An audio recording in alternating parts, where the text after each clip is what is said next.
Hello, my name is Chad Carson. I'm the Director of Technology at LACA. We're the ITC in Newark, Ohio, and I'm the creator and author of the RAM software. This video is part 2 of a 2-part series that introduces you to the RAM Requisition Approval Manager system. This video covers all the setup of RAM by your Treasurer's Office staff. Creation of workflows, adding of employees, those kind of things. For general usage of RAM on a daily basis by your approvers and the people submitting requisitions, please see the first video in this series. That covers all of what your end users would see inside of RAM when they go to log in to approve things, or when they're adding requisitions into the system, adding attachments, those kinds of things. If you haven't watched the first video, I would recommend you watch that one before you watch this, just to get a better understanding of the approval process before you look at the video that shows how it's all set up. So I'm going to go ahead and log in now as my fictional treasurer who has access to configure RAM. So I have this administrator option that nobody else would have. You can have multiple people being account administrators inside of RAM. So if you have an assistant treasurer or somebody in your treasurer's office staff that you also want to be able to go in and create workflows, those kind of things, you can have more than one person per district. So the first thing we want to do as the administrator is enter our employees. So this screen is where you enter anybody who has anything to do with entering requisitions into USAS or approving requisitions in RAM. And under the username column, we just have to make sure that these usernames match what people log into USAS with. And that's something your ITC can help you with when you get around to setting this up. That is how, when a requisition comes over from USAS into RAM, that it knows to match it up to a certain person. It's all done based on the username who created the requisition. It's also very important to have the email addresses in here correct, because as we go through using RAM, it sends a lot of emails to people notifying them that things have been approved or denied, those kind of things. So these all have to be correct in order for that to work. Once all your employees are entered, then you can start setting up workflows. So go to the requisition workflows, and you can have as many of these as you want. What I've got here is just kind of a quick sample. This is usually what we see on a district basis. It's pretty common to have a workflow per building, and then one for athletic director, maintenance supervisor, technology, treasurer's office, and then maybe you have special projects. If there's a construction project going on, you can create a temporary workflow to flow construction project requisitions through that workflow. So I'm going to go ahead and edit. During the first video, I did a demo of a high school workflow with 3 requisition approvers in there, so I'm going to edit this one. So you give it a name. Here we've done high school workflow. We'll give it a type code. I'll come back to that in a second. And then you start choosing your employees from the drop-down that you entered on the previous screen under employees. Who's going to be the first, who's going to be the second, and the third. You can have up to 10 employees in the workflow. You can have as few as 1 employee in the workflow. I think the most I've ever actually seen in practice is 8, so hopefully 10 will be enough to cover all your needs. Then down here at the bottom are workflow members. So these are not people who will be approving anything in the workflow. This is saying, in this case I have Fred Miller attached there. This is saying if Fred Miller creates a requisition in USAS, and then it comes over into RAM based on the fact that Fred Miller created it, and Fred Miller is a member of the high school workflow, it's going to put that requisition through the high school workflow. So that's one way to get requisitions into a workflow, based on the username of whoever entered it. So I cannot add Fred Miller to another workflow. If I do, and I try to do that, it's going to complain and say he's already a member of the high school workflow. And this is because if a requisition comes over and it's from Fred Miller, and I've got 2 requisition workflows with him attached to it, how does RAM know which of the 2 to put it in? So you can only have a person attached to one workflow by name, by their username. So the way we get around this, if you have people that need to enter things into multiple workflows, is through these type codes. So on the USAS screen, or the USAS web screen where you create a requisition, there's a field on there that says type. Beside type, it says enter T for template. So we've taken that field, and it's a 2-character field, and used it as a way to send requisitions to certain workflows. So if anybody enters a requisition in USAS and types HS in the type field, it's going to send it to this high school workflow. If Fred Miller was to enter something and put MS for middle school as the type code, it would go into the middle school workflow, and it would ignore the fact that he's in the high school workflow. So type code takes precedence over username when RAM is trying to figure out what workflow to put it into. You can change these on the fly. So say Andrew Brown is out for an extended period, maybe due to illness. You can come in here and say, okay, while he's out, Bob Smith's going to approve, and we hit update. And then any workflows that are already in progress for Andrew Brown will flip over, and Bob Smith will now be the one that has to approve those. And then after he's back, we can come in here and change that. So it's pretty easy to change those if somebody goes on vacation or is out for an extended period of time, and then to flip them back. The other option on here, notify of all workflow activity. This is for additional email notifications. So let's say that Fred Miller enters this requisitions for the high school workflow, but Andrew Brown is the principal, and he wants to know if something gets approved or denied. Well, because Fred Miller is the one that input the requisitions, he's the only one that's actually going to get an email saying this has been approved or this has been denied. If we click this, then any communication that goes back to the submitter will also be carbon copied to this person as well. So this just lets you kind of be in the loop on any comments, approvals, denies, anything that happens in that workflow, even if you're not the one inputting the requisitions. This is optional. You don't have to turn this on for anybody, but some building principals want to be in the loop on it and some don't. So the option is there. So that's how you set up your workflows. You can add those, as many of those as you want. In this case, we just have a few. I've seen some schools have upwards of 70 or 80 different workflows, depending on how granular you want to get. Then you can use this screen to print off and show a list of what account or type codes will be used to direct it to that particular workflow. So that could be shared with your employees that are entering requisitions so they know how to get a requisition into a certain workflow. Then we're going to go to Manage Accounts Payable Clerks. This is where you set up and choose the employee that's going to be sent the final email when a requisition is approved, letting them know this is going to get converted into a purchase order. So we hit Add. You can add more than one. Not a problem. A lot of these options are a little more than I want to go into in this video, but you can look in the printed documentation to see exactly what they do. One thing I'll go over here is choosing what time of day you want to receive an email, listing all the approvals. So if somebody's going through button by button and hitting approve, approve, approve down a list of requisitions, we don't want to bombard your accounts payable person with all these little individual emails all day long. So what RAM does is kind of stores those all up and then it sends it to them in batch at a certain time of the day. So this is where you choose what time of the day you want to be sent those emails. An accounts payable person can also log in to RAM, and they have a special menu that lets them choose, send me my emails now, so they can always send those to themselves on demand.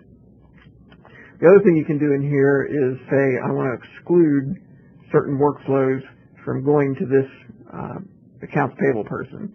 So in larger districts, if you have more than one person that's processing requisitions and you have them split up and this person always does the ones for the high school and this person always does the elementary ones, you can pick and choose your workflows and have them only send emails to those certain accounts payable people.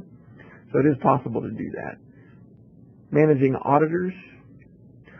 If you have a state auditor come in and is at your school for a day or two and getting into your USAS and checking books and all those kind of things, you can build them a temporary account in RAM. The only option they will have is the view option up here, and they can do searches on the requisitions and look at the approval history and report on that, look up as many of those as they want. So you don't have to actually generate a bunch of reports for them. They can just log in here and look at whatever they need to look at. And then when they leave, you can come in, click the X, delete their account, cut it off. I'm going to go skip around a little bit here. Managing district notifications. In our first video, we talked about there was a flag that you could set that would put a big red warning beside requisitions that exceeded a certain dollar amount. This is where you set that dollar amount. This is also where you set what approval method you want to use for your district. The classic one with the drop-down lists, or the newer one with the individual buttons, or if you want to allow an approve all button. Viewing load exceptions. I don't have anything in here to show. Essentially what this does is if a requisition can't be loaded into any workflow in RAM, it sticks it into this screen and says, I couldn't figure out where to put this one, please fix the issue. This could be because the employee that entered the requisition maybe is somebody you forgot to put into RAM, so it can't put it in by their username, or if somebody's forgot to put a type code on there, or they put a type code on there that doesn't match any of the type codes you already have, RAM will get lost and have no idea what to do with that requisition. It'll put it in this screen, you can take a look, it'll show you everything about it and be like, oh yeah, we put the wrong type code on there. Should we put HI instead of HS maybe? And so you can go into USAS, fix that, and the next time it loads in, it'll pop it into the right workflow. There's also an option on here to view requisitions that were skipped during the load. And these are requisitions that it knows what to do with, but it's just going to ignore them and not update the information inside of RAM. So this would be a good time to talk about how that all actually works. So inside of USAS, you create a requisition, and any requisitions that have a blank purchase order are treated as new requisitions. So the ITC that you're connected through sends a file over to LACA every hour on the hour that contains all the new requisitions that it finds. And a requisition will continue to export every hour on the hour until it's been given a purchase order in USAS, and then it quits exporting. So there's not really a good way to tell inside of RAM, is this a brand new one that was just created? Is it one that's in progress and it's just, nobody's looked at it for a couple of days and it's still exporting? Or so RAM does its best to try to figure out what these are.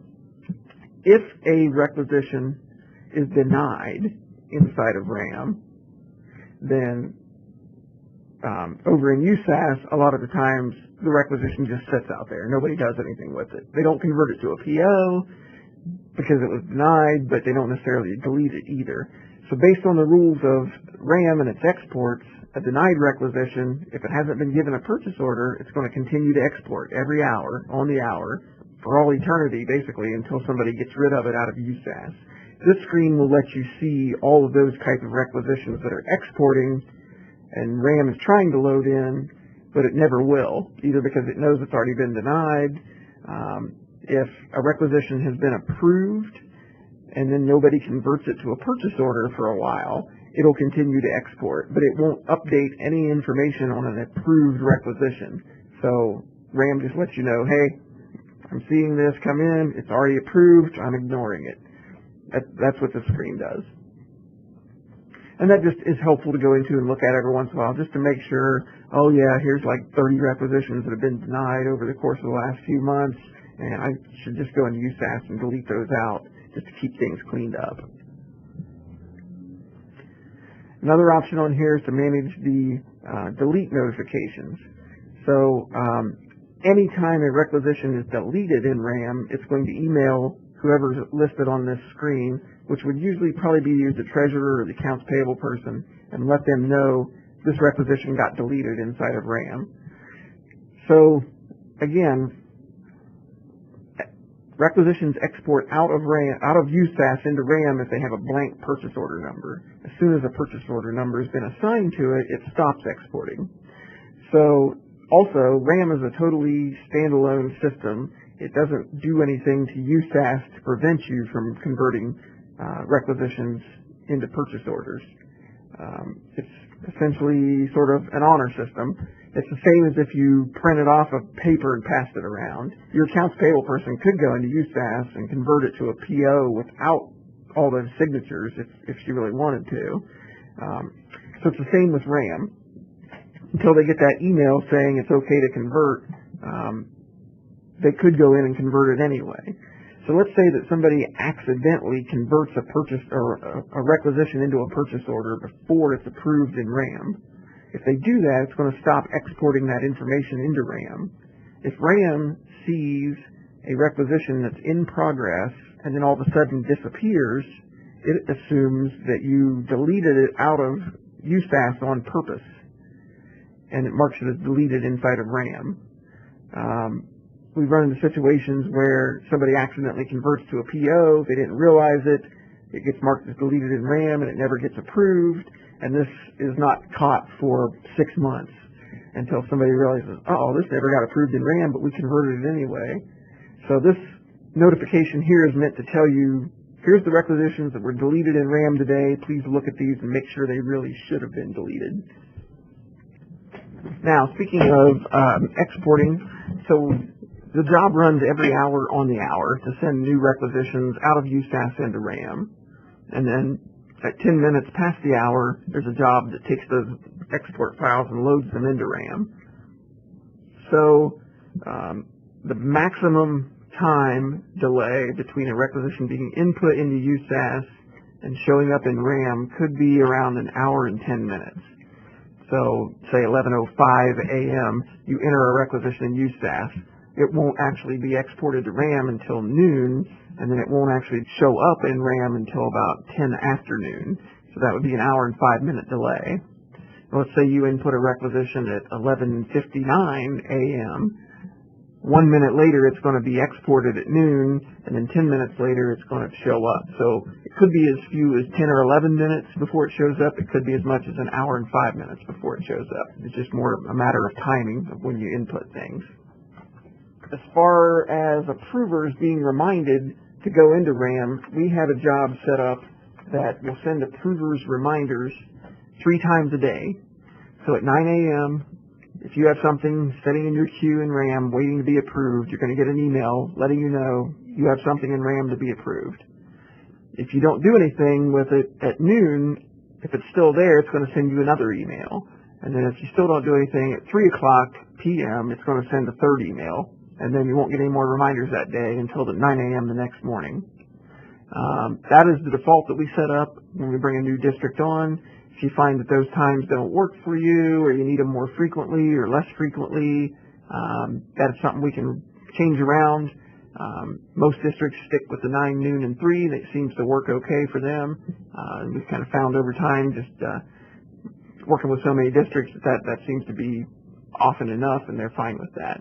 But again, that can be changed as you start using RAM. If you find it's not working for you, that's easily changed.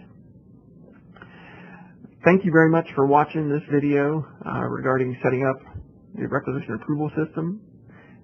If you have any questions, you might look on our website, www.laca.org/ram.aspx.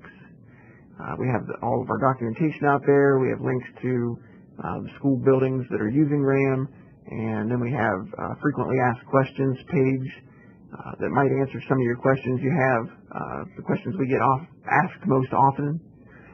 If you still can't find an answer to your question, you can try contacting your ITC fiscal support staff if your ITC is already offering RAM, or you can send an email to ram@laca.org, laca.org, and our staff here at LACA will do our best to answer your questions. Again, thanks very much for watching. I hope this video has been productive and enjoyable. Thanks.